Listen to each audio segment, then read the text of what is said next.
If you're headed to a Friday night football game, no issues tonight. We're mild, we're dry. However, there are issues as we head into the weekend, so we want you to stay alert.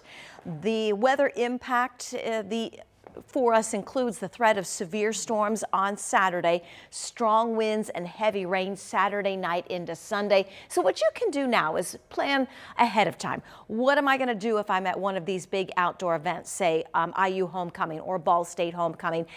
Do I know where to go in the event of severe weather? And make sure you take us along with you.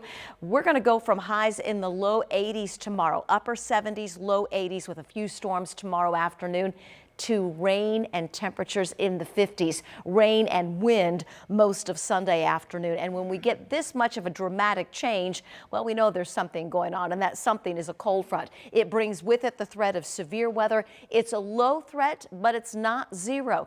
Damaging wind, isolated tornadoes, all possible within this line of storms. This is midday tomorrow. You can see a good part of central Indiana is still dry. We've got storms developing northwest. We'll see how many develop down to the south. And we look south and we look over to from Bloomington to Muncie at 3:30 for a kickoff of those big games. Not a washout, but we may have to adjust things depending on where the storms develop.